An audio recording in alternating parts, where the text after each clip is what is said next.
Hola, buscadores del terror. Hoy en Relatos Ghost, les traigo una historia que te helará la sangre. Así que, colócate los auriculares, ponte cómodo y prepárate para escuchar una historia real que muy pocos la logran escuchar hasta el final.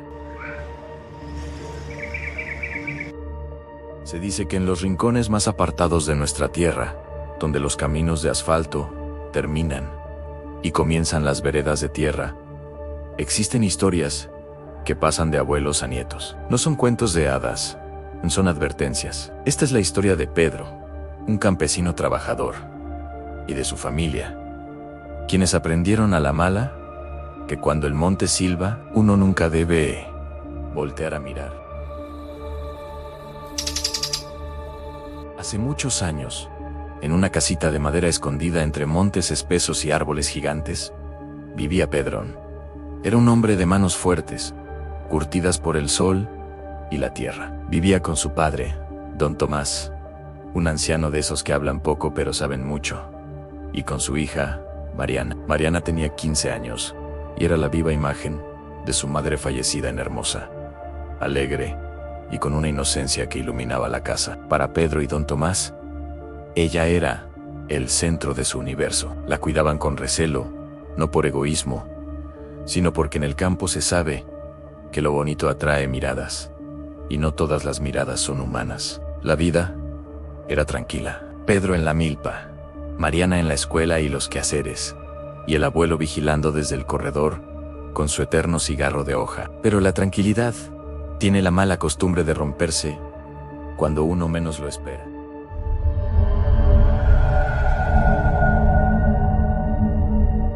Todo comenzó una tarde cualquiera. Mariana regresaba de la escuela caminando por el sendero habitual. El sol empezaba a bajar, pintando el cielo de naranja. De repente, escuchó un silbido. No era un pájaro. Era un sonido corto, melodioso, casi humano. Mariana se detuvo y miró a los lados. «¿Hola?», preguntó, pensando que algún niño vecino le jugaba una broma. Nadie respondió, solo el crujir de las ramas. Siguió caminando, apurando el paso. El silbido sonó otra vez, pero ahora más cerca, como si caminara justo detrás de su nuca. Mariana corrió hasta llegar a casa, con el corazón en la garganta. «Papá», dijo al entrar. Agitada, alguien me venía silbando en el camino. Pedro, limpiándose el sudor de la frente, trató de calmarla.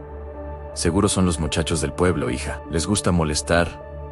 No les hagas caso». Pero esa noche, Mariana sintió que desde la oscuridad de la ventana, algo esperaba. Al día siguiente, el acoso subió de nivel. Mariana volvía de traer agua del río, cuando una ráfaga de viento anormal la golpeó. Un objeto rodó por la tierra y se detuvo justo a sus pies. Era un sombrero, pero no un sombrero cualquiera. Era pequeño, viejo, de ala ancha y lleno de polvo, como si hubiera estado enterrado años. Mariana se quedó paralizada. Sintió una mirada pesada sobre ella, saliendo de entre los matorrales. Por instinto, quiso recogerlo, pero algo dentro de ella le gritó que no lo tocara. Lo dejó ahí y corrió a casa. Esa noche, durante la cena, se lo contó a su abuelo. «Abuelo, hoy el silbido volvió y encontré un sombrero viejo que apareció de la nada frente a mí». Don Tomás soltó la cuchara. Su rostro, lleno de arrugas, se puso serio. «Hija, hay cosas en el monte que no se deben tocar, y hay regalos que no se deben aceptar». Pedro intervino, molesto por el miedo de su hija. «Papá, no empieces con tus cuentos. No asustes a la niña con supersticiones». El abuelo calló, pero esa noche se quedó despierto en el corredor, vigilando el monte con una escopeta vieja que sabía que no serviría de nada contra lo que venía.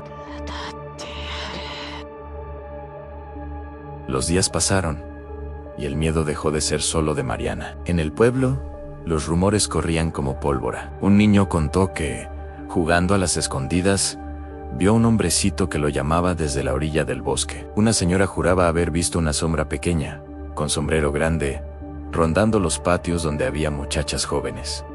«Te llama por tu nombre», decían unos. Te invita a jugar, decían otros. Don Tomás escuchaba todo en silencio. Él sabía que recordaba las historias de su propia juventud. Sabía que esa entidad tenía un nombre prohibido, pero que todos conocían, el duende. Y sabía lo que buscaba, juventud y belleza, para llevárselas a sus cuevas. Llegó el día fatal. Pedro y don Tomás tenían que bajar al pueblo vecino para arreglar unos papeles urgentes. No querían dejar a Mariana sola, pero no tenían opción. Hija, le dijo Pedro en la puerta, volveremos antes de que caiga la noche. Cierra bien la puerta y no salgas al patio por nada del mundo. Sí, papá, prometió ella. Pero el destino es tramposo. El trámite se alargó y el sol comenzó a esconderse detrás de los cerros antes de que los hombres pudieran regresar.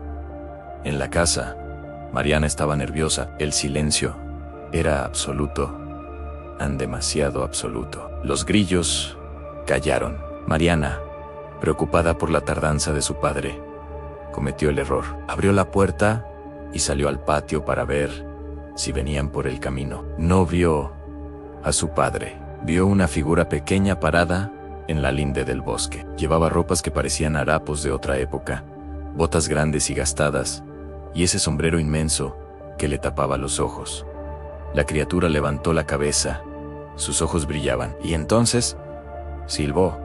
Era un sonido hipnótico, dulce, irresistible. Ven, vamos a jugar, ven, susurró una voz que parecía venir de todas partes. Mariana, como en un trance, dio un paso, luego otro. Su voluntad se había apagado. Sus pies se movían solos hacia la oscuridad del monte. Pedro y don Tomás venían casi corriendo por el camino, con el mal presentimiento clavado en el pecho. Justo antes de llegar, un vecino salió al paso, pálido del susto. Don Pedro. Don Pedro, gritó el muchacho. ¡Su hija! Vi a su hija caminando hacia el monte. Iba siguiendo a un niño raro, de sombrero grande. A Pedro se le heló la sangre. Don Tomás gritó con la voz ronca de la experiencia. No es un niño, es el duende. ¡Corre, Pedro! Pedro salió disparado hacia la maleza, desesperado, gritando el nombre de su hija. Mariana, Mariana. Pero el abuelo lo detuvo un segundo, agarrándolo del brazo con fuerza. Escúchame bien. Si escuchas el silbido, no lo escuches. Muérdete el dedo meñique hasta que te duela. El dolor rompe el encanto. Y si lo ves, voltea tu ropa. Ponte la camisa al revés. Eso lo confunde. ¡Corre! Pedro se adentró en el monte. La oscuridad ya era total. Escuchó el silbido. Fiu. Sintió como su mente empezaba a nublarse, como sus piernas querían detenerse. El duende estaba protegiendo a su presa. Recordando las palabras del viejo, Pedro se llevó la mano a la boca y mordió su dedo meñique con todas sus fuerzas. El dolor agudo le despejó la mente. Siguió corriendo. A lo lejos, vio a Mariana. Caminaba como sonámbula y a su lado, esa figura pequeña la llevaba de la mano, riéndose con una risa hueca, como piedras chocando. Hija, gritó Pedro. El duende se giró. Pedro vio su rostro arrugado y maligno. La criatura bufó, molesta por la interrupción. Pedro, temblando, se arrancó la camisa y tropezando, se la volvió a poner, pero con las costuras hacia afuera. Se volteó la gorra, desordenó. «¡Deja a mi hija, maldito!», gritó, enfrentando su miedo. La magia del duende funciona con la perfección y la seducción. Al ver el caos, la ropa al revés y la voluntad férrea del padre, el duende chilló de rabia. Su truco había fallado. El encanto se rompió. Mariana parpadeó, despertando del trance. Al ver dónde estaba y ver a la criatura a su lado, gritó y corrió hacia los brazos de su padre. El duende les lanzó una última mirada de odio, escupió al suelo y con una risa burlona, se desvaneció entre las sombras, dejando solo el eco de sus botas viejas alejándose. Regresaron a casa, abrazados. Don Tomás los esperaba rezando en el portal. Mariana estaba a salvo. pero nunca volvieron a ser los mismos. Esa noche aprendieron que las leyendas son reales. Desde entonces, se dice en los pueblos que el duende sigue ahí. Es un ser solitario que busca compañía. A veces busca niños para jugar, a veces busca muchachas hermosas para llevarlas a su mundo. Dicen que si andas solo por el monte y escuchas un silbido, no debes contestar. Y recuerda bien el consejo del viejo Tomás. Si sientes que te llaman y te pierdes, muérdete el dedo meñique. Y si ves un sombrero viejo tirado en el camino, por lo que más quieras, no lo recojas, porque el dueño podría estar cerca, esperando para llevarte. Si te gustó la historia que te acabo de contar, suscríbete y activa la campanita. Así, no te perdés las que vienen. Nos vemos en la próxima.